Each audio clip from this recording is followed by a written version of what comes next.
Hello दोस्तों, कैसे हो आप लोग। स्वागत है आपका हमारे YouTube channel the all study 07 पे। तो दोस्तों आज हम लोग क्लास 10th के वेरी मोस्ट इम्पॉर्टेंट हिंदी के 50 बहुविकल्पी यहाँ पे हल करने वाले हैं। अगर जो आप लोगों ने ये 50 के 50 बहुविकल्पी याद कर लिए तो आपको बोर्ड में 20 नंबर लाने से कोई नहीं रोक सकता। तो सबसे पहले यहाँ पे क्वेश्चन बहुविकल्पी दे रखा है, शुक्ल युग के निबंधकार हैं। तो देखिए, शुक्ल युग के निबंधकार हजारी प्रसाद द्विवेदी जी को माना जाता है। दूसरा बहुविकल्पी अपना यहाँ पे दे रखा है, निर्मला उपन्यास के रचनाकार हैं। निर्मला उपन्यास के रचनाकार मुंशी प्रेमचंद्र जी को माना जाता है। दूसरा है, अपनी खबर रचना की विधा है। अपनी खबर रचना की विधा है नाटक। चौथा है, रामधारी सिंह दिनकर की रचना नहीं है। रामधारी सिंह दिनकर की रचना नहीं है अजातशत्रु। पांचवा है, गुनाहों के देवता के गुनाहों का देवता के लेखक हैं धर्मवीर भारती। छठा है, निम्नलिखित में से किस कवि को राष्ट्र कवि का सम्मान मिला है। तो देखिए, मैथिली शरण गुप्त जी को राष्ट्र कवि का सम्मान मिला है। अगला देख लेते हैं। नंबर 7 है, रामचंद्रिका के रचनाकार हैं। तो रामचंद्रिका के रचनाकार केशवदास जी हैं। नंबर 8 है, धनानंद किस काल के कवि हैं। तो धनानंद किस काल के कवि हैं। तो धनानंद रीत काल के कवि हैं।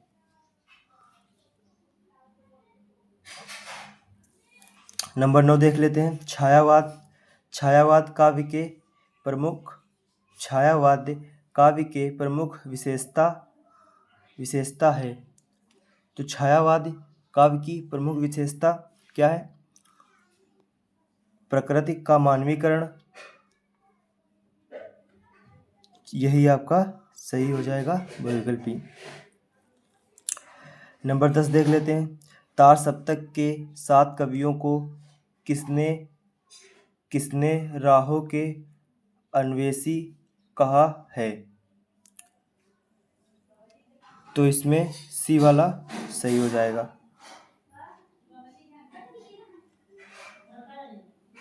नंबर 10 में सी वाला बहुविकल्पी अपना सही हो जाएगा। फिर नंबर 11 देख लेते हैं, करुण रस का स्थायी भाव। तो करुण रस का स्थायी भाव शोक होता है। करुण रस का स्थायी भाव शोक होता है।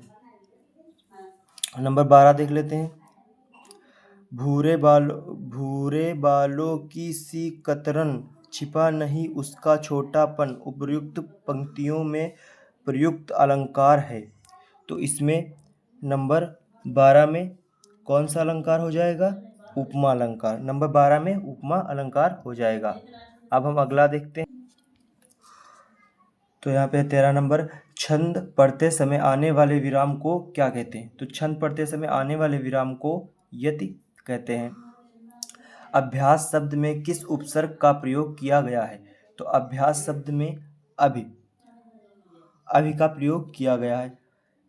फिर 15 नंबर है, पंचतंत्र में कौन सा समास है। तो पंचतंत्र में द्विगु समास है। नंबर 16 है, दिनकर दिवाकर भास्कर किस शब्द के पर्यायवाची हैं। तो दिनकर दिवाकर भास्कर सूर्य के पर्यायवाची हैं। तो इसका ए वाला राइट आंसर हो जाएगा।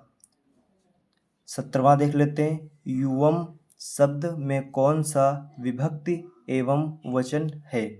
तो युवम शब्द में द्वितीय विभक्ति होगी और बहुवचन होगा। तो युवम शब्द में द्वितीय विभक्ति बहुवचन।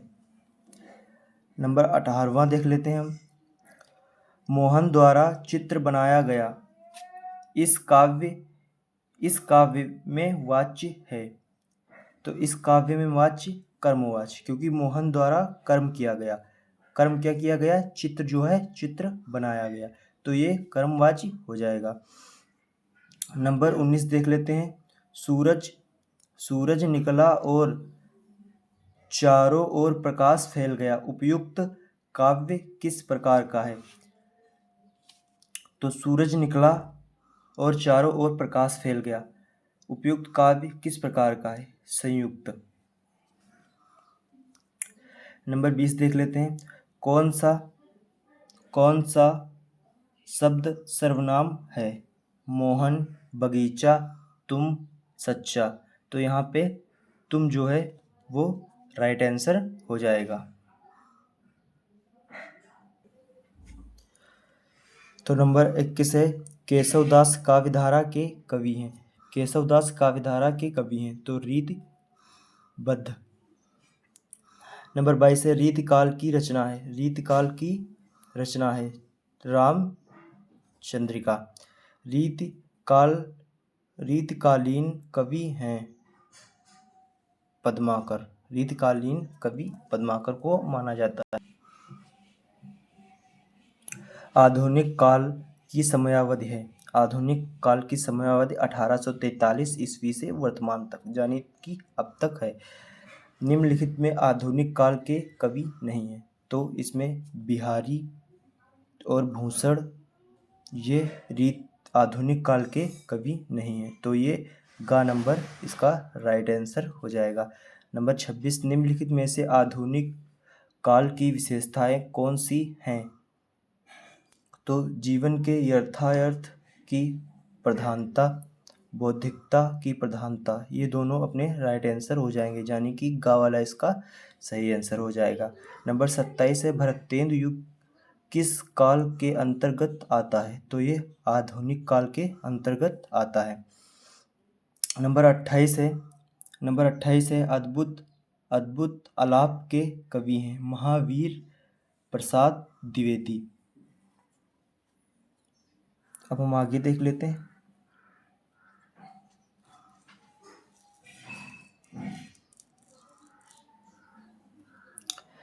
तो नंबर 29 देख लेते हैं। निम्न में से आधुनिक काल के अन्य नाम हैं। तो आधुनिक काल के अन्य नाम तीनों ये बहुविकल्पी सही हो जाएंगे, यानी कि ये सभी। निम्न में से प्रयोगवाद की दो प्रमुख विशेषताएं ये बताएं। तो देखिए, जो इसका का वाला है और खा वाला है, ये दोनों बहुविकल्पी इसके सही हो जाएंगे, यानी कि बोर्ड में यहाँ पे दो में से कोई एक आपको मिल जाएगा, वो आपको सही कर देना है। द्विवेदी युग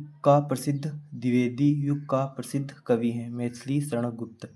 मैथिली शरण गुप्त जी द्विवेदी युग के प्रसिद्ध कवि माने जाते हैं। साकेत महाकाव्य की रचना किसने की। मैथिली शरण गुप्त जी ने की।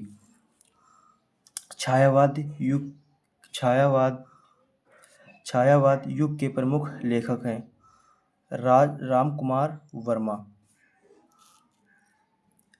कुमार वर्मा द्वारा रचित प्रबंध काव्य है उत्तरायण। अगला देख लेते हैं। कुमकुम किस विधा की रचना है। कविता संग्रह। नंबर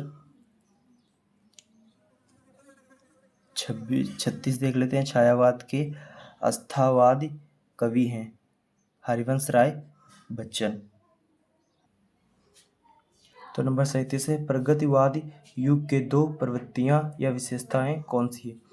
तो इसमें जो गा नंबर दे रखा है मानवतावादी प्रवृत्ति और विद्रोह एवं क्रांति की भावना, ये दो राइट आंसर हो जाएगा, यानी कि बोर्ड में आपको इन दो में से कोई एक मिल जाएगा जिसको टिक कर देना है। निम्न में से छायावाद के दो प्रवृत्तियां विशेषता कौन सी है। तो इसका भी गा और घा वाला आंसर राइट हो जाएगा। अगला है प्रगतिवादी युग की कालावधि है। तो 1936 ईस्वी से 1943 ईस्वी तक, यानी कि इसका का नंबर राइट आंसर हो जाएगा। नंबर 40 प्रयोगवादी युग की कालावधि है। तो इसकी 1943 ईस्वी से 1953 ईस्वी तक। निम्न में से छायावाद युग का कवि है? तो सुमित्रानंदन पंत जी जो हैं छायावाद के कवि माने जाते हैं। नई कविता नई कविता नई कविता की प्रमुख विशेषता कौन सी है? बौद्धिकता की प्रधानता। अगला देख लेते हैं। पलाश वन के रचनाकार हैं नरेंद्र शर्मा। कश्मीर कश्मीर कश्मीर सुषमा के रचनाकार हैं श्रीधर पाठक। श्रीधर पाठक जी को कश्मीर सुषमा का रचनाकार माना जाता है। यमा के रचयिता का नाम महादेवी वर्मा। यमा के रचयिता का नाम महादेवी वर्मा है। द्विवेदी युग की कालावधि है 1900 ईस्वी से 1918 ईस्वी तक। आंगन के पार द्वारा के रचयिता हैं। तो इसका खा वाला आंसर सही हो जाएगा।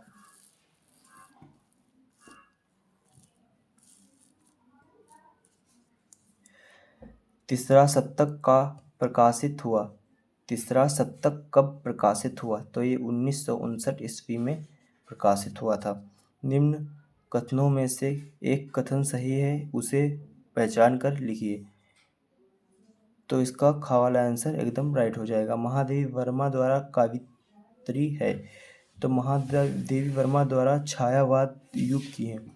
महादेवी वर्मा जी जो छायावाद युग की कावित्री है। तो इसका गा वाला आंसर एकदम राइट हो जाएगा। अगर जो आप लोगों ने ये 50 के 50 आंसर 50 के 50 बहुविकल्पी याद कर लिए तो बोर्ड में आपको 20 नंबर लाने से कोई नहीं रोक सकता। धन्यवाद।